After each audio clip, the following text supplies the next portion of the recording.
Meesho biggest scam. மீஷோனாலே செல்லரை ஏமாத்தி அந்த காசுல தான் வெப்சைட்டே நடத்திட்டு இருக்கான். நமக்கு ஆர்டர் ஒழுங்கா வராது. அப்படியே மீஷோல ஆர்டர் வந்தாலும் நமக்கு வர வேண்டிய ரிட்டர்ன்ல நம்ம ப்ராடக்ட் பதிலா ஃபேக்கான ப்ராடக்ட் அனுப்பிடுவான். அப்படி இப்படின்னு நம்ம மீஷோ சீரிஸ் ஸ்டார்ட் பண்ணதுலேருந்தே அவ்வளோ நெகட்டிவ் கமெண்ட். ஏன் இவ்வளோ பேர் மீஷோ மேல கோவத்தில் இருக்காங்க? உண்மையிலேயே மீஷோ ஸ்கேம் பண்றானா?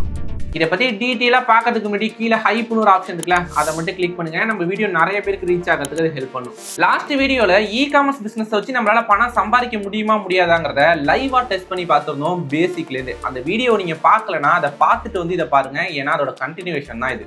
அந்த டெஸ்டோட ரிசல்ட்ல 14,400 கிட்ட ஆர்டர் வந்துச்சு. ஆனால் நம்மளோட பேங்க் அக்கௌண்ட்டுக்கு எவ்வளோ வந்துச்சுன்னு கேட்டால் சத்தியமாக நம்ப மாட்டீங்க.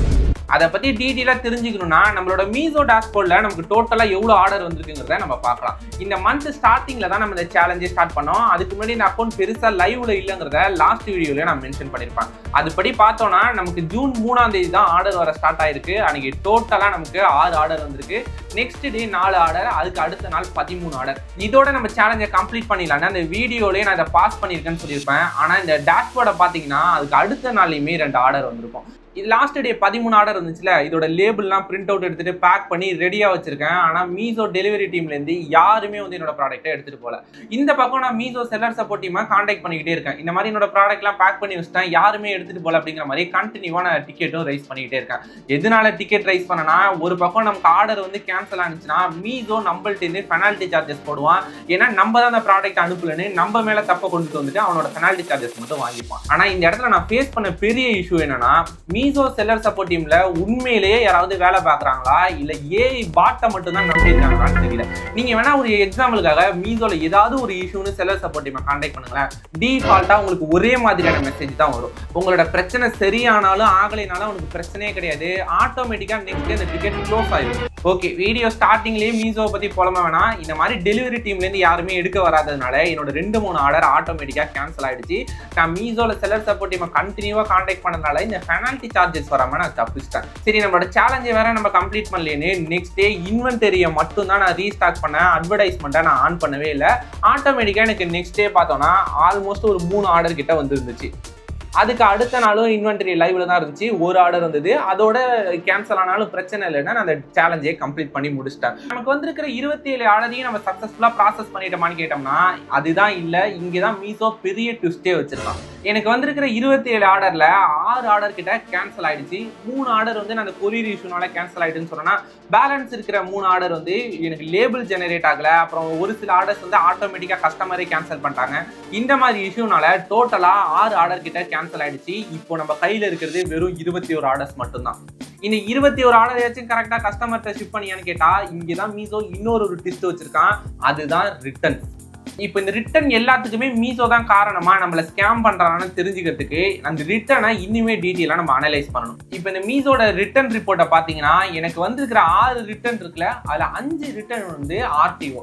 ஆர்டிஓனா என்னன்னா ரிட்டர்ன் டு ஆர்ஜின். அப்படின்னா நம்மளோட ப்ராடக்ட் கஸ்டமர் கைக்கே போகாம திரும்ப நம்மளோட அட்ரஸ்க்கே வர்றது தான் ஆர்டிஓன்னு சொல்லுவோம். இதுக்கு நிறைய ரீசன் இருக்கலாம். கஸ்டமர் வந்து கடைசி நேரத்தில் கால் பிக் பண்ணாமல் இருக்கலாம், இல்லை அவங்களோட அட்ரஸை டெலிவரி பர்சனால ரீச் பண்ண முடியாமல் இருக்கலாம். இன்னும் ஒரு சில கேஷ் ஆன் டெலிவரி ஆர்டர்லாம் ஆர்டர் பண்ணிடுவாங்க. டெலிவரி பண்ண போகும்போது இல்லை நான் வீட்டில் இல்லை, என்கிட்ட காசு இல்லை, ஏதாவது ஒரு ரீசன் சொல்லி நம்மளோட ஆர்டரை கேன்சல் பண்ணிடுவாங்க. இது எல்லாமே ஆர்டிஓ. இந்த ஆர்டிஓ எல்லாத்தையுமே நல்லா நோட் பண்ணி பார்த்தீங்கன்னா இது எல்லாத்துக்குமே ரிட்டர்ன் ஷிப்பிங் ஃபீன்னு போட்டு 0 ரூபீஸ் தான் சார்ஜ் பண்ணியிருக்காங்க. அப்படின்னா இந்த ரிட்டர்ன் எதுக்குமே மீஷோ நம்மள்ட்ட ₹1 கூட சார்ஜ் பண்ணல. சரி, இந்த ஆர்டிஓ ரிட்டர்ன் இருக்கே, இதுல ஏதாவது நம்மள ஸ்கேம் பண்ணிடுவாங்களா? நம்ம ப்ராடக்ட் திரும்ப கரெக்டா நம்மளோட கைக்கு வந்துருமா, இல்ல இதுல ஏதாச்சும் டேமேஜ் ஆகிறதுக்கு சான்ஸ் இருக்கான்னு கேட்கலாம். இப்போ இதுல லைவா எனக்கு வந்திருக்கிற 5 ஆர்டிஓ ரிட்டர்ன்ல 3 ரிட்டர்ன் கிட்ட டெலிவரி ஆயிடுச்சு. அதோட கண்டிஷன் எப்படி இருக்குன்னு பார்க்கலாம். இதுதான் எனக்கு டெலிவரி ஆயிருக்கிற 3 ஆர்டிஓ ரிட்டர்ன். இதோட கண்டிஷன் பார்த்தோம்னா இந்த பேக்கேஜிங் எதையுமே யாருமே பிரிக்கல. நான் எப்படி அனுப்பணும் அதே கண்டிஷன்ல தான் வந்துச்சு. இந்த ப்ராடக்ட் எல்லாமே கஸ்டமர் கைக்கு போகும்போது எந்த வித டேமேஜும் ஆகக்கூடாதுங்கிறதுனால இதை ப்ரொடெக்ட் பண்ணி தான் நான் பேக் பண்ணி அனுப்பிச்சிருப்பேன். அதனால என்னோட ப்ராடக்ட்டுக்கு எந்த வித டேமேஜும் இருக்காது. இதை ஈஸியா வேற பாலி கவர் யூஸ் பண்ணி என்னால் ஷிப் பண்ண முடியும். அவசரப்பட்டு மீஷோ புகழ வேணாம். பேலன்ஸ் இருக்கிற 2 ஆர்டர் என்ன கண்டிஷன்ல வரப்போகுதுன்னு தெரியல.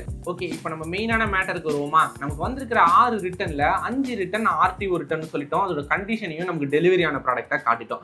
பேலன்ஸ் ஒரு ரிட்டர்ன் இருக்குல்ல, அதுதான் பிரச்சனையே. அதுதான் கஸ்டமர் ரிட்டர்ன். இப்போ கஸ்டமர் ரிட்டர்ன்னா என்னன்னா, நம்ம ப்ராடக்ட்டை பேக் பண்ணி நம்ம அனுப்பிச்சிருவோம், கஸ்டமர் அந்த ப்ராடக்ட்டை வாங்கிடுவாங்க. வாங்கினதுக்கு அப்புறமா உங்களுக்கு கலர் வேரியேஷன் இஷ்யூ இருக்கலாம், இல்ல ப்ராடக்டோட குவாலிட்டி இஷ்யூ இருக்கலாம், ஏதோ ஒரு ரீசனால உங்களுக்கு நம்ம ப்ராடக்ட் பிடிக்காம ரிட்டர்ன் இனிஷியேட் பண்ணுவாங்க. இந்த ரிட்டர்ன்ல தான் ப்ராப்ளமே ஸ்டார்ட் ஆகுது. இந்த கஸ்டமர் ரிட்டர்ன் நல்லா பாத்தீங்கன்னா ரிட்டர்ன் ஷிப்பிங் ஃபீன்னு 203 ரூபா கிட்ட மீசோ நம்மள்ட்ட இருந்து சார்ஜ் பண்ணிருக்கான். அப்படின்னா ஒரு தடவை கஸ்டமர் நம்ம ப்ராடக்ட்டை வாங்கி ரிட்டர்ன் பண்ணாலும் இதுக்கு நம்ம அமௌண்ட் பே பண்ணணும். நம்மளோட அக்கௌண்ட்ல இருந்து நெகட்டிவ்ல தான் அமௌண்ட் போகுங்கிறத தெரிஞ்சுக்கோங்க. இது மட்டும் கிடையாது. இப்ப ஆக்சுவலா இந்த ப்ராடக்ட்டை நம்ம கஸ்டமருக்கு அனுப்பும் போது உள்ள எதுவுமே ஷிப்பிங்ல டேமேஜ் ஆகக்கூடாதுன்னு ஒரு சில ப்ரொடக்ஷன்லாம் பண்ணி கஸ்டமருக்கு அனுப்பியிருப்போமா. ஆனா கஸ்டமர் அதை ஓபன் பண்ணதுக்கு அப்புறமா திரும்பவும் அதே கண்டிஷன்ல நமக்கு அனுப்புவாங்களான்னு கேட்டா கிடையாது. ஜஸ்ட் இந்த மாதிரி பாலி கவர்ல போட்டுட்டு நார்மலா நம்மளோட ப்ராடக்ட்டை எந்தவித ப்ரொடக்ஷனும் இல்லாம தான் ஷிப் பண்ணுவாங்க. அப்படி ஷிப் பண்ணும்போது நிறையவே நம்ம ப்ராடக்ட் ஷிப்பிங்ல டேமேஜ் ஆகி அதை திரும்பவும் செல் பண்ண முடியாத கண்டிஷனுக்கு வர்றதுக்கு நிறையவே சான்ஸ் இருக்கு. இது மட்டுமான்னு கேட்டா இதுல தான் நிறைய ஸ்கேம்ஸே நடக்கிறதுக்கு சான்ஸ் இருக்கு. ஒரு சில ஸ்கேம் பண்ற கஸ்டமர் நம்மளோட ப்ராடக்ட் எடுத்து அதுக்கு பதிலா ஃபேக்கான ப்ராடக்ட்டை வச்சு அனுப்புவாங்க. எக்ஸாம்பிள், இந்த ஸ்டீல் வாட்டர் பாட்டிலுக்கு பதிலா ஒரு பிளாஸ்டிக் பாட்டிலோ இல்ல பழைய வீட்டுல யூஸ் பண்ண பாட்டிலோ கூட அனுப்புறதுக்கு சான்சஸ் இருக்கு. இதெல்லாம் போக நம்ம சக்சஸ்ஃபுல்லா ப்ராசஸ் பண்ண ஆர்டர் எத்தனைன்னு பார்த்தோம்னா டோட்டலா 15 ஆர்டர் கிட்ட ப்ராசஸ் பண்ணிருக்கோம். இது எல்லாத்துக்கும் சேர்த்து டோட்டலா நம்ம எவ்வளவு ஸ்பெண்ட் பண்ணிருக்கோம், நம்மளோட பேங்க் அக்கௌண்ட்டுக்கு எவ்வளவு மீசோ கிரெடிட் பண்ணிருக்காங்கிறத டீடைலா பார்க்கலாம். நான் என்னைக்கு செல் பண்ண ஆரம்பிச்சனோ டே 1ல இருந்து இது எல்லா டேட்டாவையும் நான் எக்ஸல் ஷீட்ல மெயின்டைன் பண்ணி வச்சிருக்கேன். அதை பார்க்கலாம்.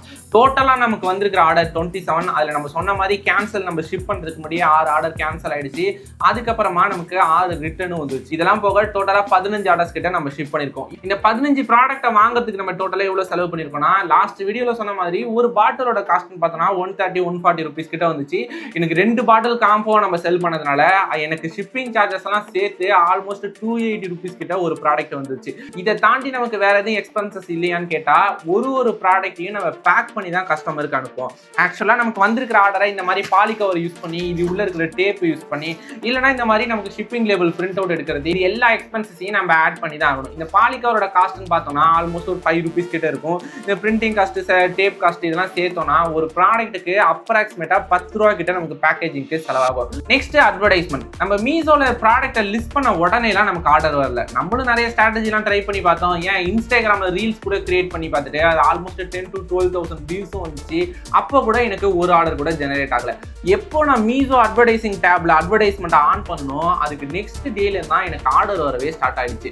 ஆனா இதுல இன்னொரு முக்கியமான விஷயம் என்னன்னா இந்த அட்வர்டைஸ்மெண்ட் ஒன்றும் ஃப்ரீ கிடையாது. இது எல்லாத்துக்குமே நம்ம ஸ்பெண்ட் பண்ணணும். அப்படி பார்த்தா இந்த அட்வர்டைஸ்மெண்ட்டுக்கு டோட்டலா நம்ம எவ்வளவு ஸ்பெண்ட் பண்ணிருக்கோங்கிறத டீடைலா மீசோ டேப்ல போய் பார்க்கலாம். டோட்டலா நம்ம அட்வர்டைஸ்மெண்ட்டுக்கு 661 ரூபீஸ் கிட்ட ஸ்பெண்ட் பண்ணிருக்கோம். இதுல இருந்து நமக்கு 11,100 ரூபீஸ் கிட்ட சேல்ஸ் வந்திருக்கு. இந்த 600 ரூபா ஸ்பெண்ட் பண்ணி 11,000 ரூபா சேல மீசோல செல்லர் அக்கௌண்ட் கிரியேட் பண்ண உடனே எல்லாராலையும் அச்சீவ் பண்ண முடியுமான்னு கேட்டோம்னா கண்டிப்பா பண்ண முடியாது. இதுக்காக நான் தான்டா பெரிய ஆளு, எனக்கு தான் எல்லாம் தெரியும்னா நான் சொல்ல வரல. என்னோட வேலையே இதுதான். லாஸ்ட் 3 to 4 இயரா நிறைய இ-காமர்ஸ் அட்வர்டைஸ்மெண்ட்ல எக்ஸ்பெரிமெண்ட் பண்ணி அதுல நிறைய அமௌண்ட் லாஸ் பண்ணி ஒரு சில ஸ்ட்ராட்டஜிலாம் ஒர்க் ஆகி இந்த எக்ஸ்பீரியன்ஸை வச்சு தான் என்னால இந்த ரிசல்ட்டை கொண்டு வர முடிஞ்சிச்சு. நீங்க டே 1ல அட்வர்டைஸ்மெண்ட் கிரியேட் பண்றீங்கன்னா இந்த அமௌண்ட் இன்னுமே உங்களுக்கு அதிகமா போகிறதுக்கு சான்ஸ் இருக்கு. நெக்ஸ்ட் மீசோல இருந்து டோட்டலா நம்மளோட பேங்க் அக்கௌண்ட்டுக்கு எவ்வளவுதான் அமைச்சிருக்காங்கிறத டீடைலா பார்க்கலாம். இப்போ நான் பேமெண்ட் டேஷ்போர்டுக்குள்ள மட்டும் போய்க்கிறேன். ஜூன் 1ல தான் நம்ம டெஸ்ட்டை ஸ்டார்ட் பண்ணோம். கஸ்டமருக்கு நம்ம ப்ராடக்ட் டெலிவரி ஆகி அதுல இருந்து 7 days கழிச்சு தான் நமக்கு பேமெண்டே கிரெடிட் ஆகும். அப்படி பார்த்தோம்னா அந்த ஃபர்ஸ்ட் பேமெண்ட் ஜூன் 18 அன்னைக்கு தான் கிரெடிட் ஆயிருக்கு. அதுவும் நல்லா பாத்தீங்கன்னா இந்த இடத்துல ஆர்டர் வேல்யூன்னு போட்டுட்டு 2,700 ரூபீஸ் கிட்ட காட்டும். ஆனா நம்மளோட பேங்க் அக்கௌண்ட்டுக்கு வெறும் 1,900 மட்டும் தான் கிரெடிட் ஆயிருக்கும். ஏன்னா இந்த இடத்துல ஃபர்ஸ்ட் எடுத்தோடனே அட்வர்டைஸ்மெண்ட்டுக்கு நம்ம ஸ்பெண்ட் பண்ணோம்ல அந்த காசை மீசோ எடுத்துட்டு தான் பேலன்ஸ் இருக்கிற அமௌண்டே நம்மளோட பேங்க் அக்கௌண்ட்டுக்கு அனுப்புவோம். ஆல்மோஸ்ட் 780 ரூபீஸ் கிட்ட அனுப்பியிருப்போம். இந்த இடத்துல நீங்க நல்லா நோட் பண்ணி பாத்தீங்கன்னா என்னோட எக்ஸல் ஷீட்ல டோட்டலா அட்வர்டைஸ்மெண்ட்டுக்காக 661 ரூபா தான் ஸ்பெண்ட் பண்ணிருக்கோம்னு காட்டும். அதே நேரத்தில் அட்வர்டைசிங் டேப்லயும் 621 ரூபா தான் காட்டும். ஆனா எதனால மீசோ நம்மளோட பேங்க் அக்கௌண்ட்ல இருந்து 780 ரூபா கிட்ட எடுத்துருக்கான்? மீசோ நம்மள ஸ்கேம் பண்றானா? மீசோல நம்ம அட்வர்டைஸ்மெண்ட்டுக்கு எவ்வளவு ஸ்பெண்ட் பண்ணிருக்கோமோ அதோட 18% ஜிஎஸ்டியும் நம்மள தான் கட்ட சொல்லுவான். மீசோன்னு மட்டும் கிடையாது, அமேசான், பிளிப்கார்ட் எல்லாருமே அவனுங்களோட டாக்ஸை நம்ம தலையில கட்டிடுவானுங்க. இதுவரை நம்ம டோட்டலா ஸ்பெண்ட் பண்ண எக்ஸ்பென்சஸ் எவ்வளவுன்னு பார்த்தோம்னா 5,393 ரூபீஸ் கிட்ட ஸ்பெண்ட் பண்ணிருக்கோம். அதே நேரத்துல மீசோ நம்மளோட பேங்க் அக்கௌண்ட்டுக்கு எவ்வளவு அனுப்பியிருக்கானா 5,540 ரூபீஸ் தான் நம்மளோட பேங்க் அக்கௌண்ட்டுக்கு அனுப்பியிருக்கான். டோட்டலா 146 கிட்ட ப்ராஃபிட் வந்திருக்கு. இந்த இடத்துல இன்னொரு ஒரு ஷாக்கிங்கான ரிசல்ட் உங்களுக்கு சொல்லவா? நான் மீஷோல நான் எவ்வளவுக்கு நம்ம ப்ராடக்ட் சேல் ஆகுதுங்கிற இன்வாய்ஸ் ரிப்போர்ட்டையும் உங்களுக்கு காட்டுறேன். இது வந்து மீஷோ நமக்கு ஆர்டர் வந்ததுக்கு அப்புறமா ஷிப்பிங் லேபிள் ஜெனரேட் பண்ணுவோம்ல, அதுக்கு கீழேயே இன்வாய்ஸஸ் இருக்கும். அதுல நம்ம ப்ராடக்ட் எவ்வளவுக்கு சேல் பண்ணிருக்கோங்கிற டேட்டாவும் இருக்கும். நம்ம ப்ராடக்ட் எவ்வளவுக்கு கஸ்டமர்கிட்ட வித்திருக்கோம்னா 458 கிட்ட ஒரு ப்ராடக்ட் வித்திருக்கோம். இன்னொரு ப்ராடக்ட் பார்த்தோம்னா 490, நெக்ஸ்ட் 483. இந்த மாதிரி ஆவரேஜா 470 இருந்து 490 ரூபீஸ் கிட்ட நம்ம ப்ராடக்ட்டை செல் பண்ணிருக்கோம்.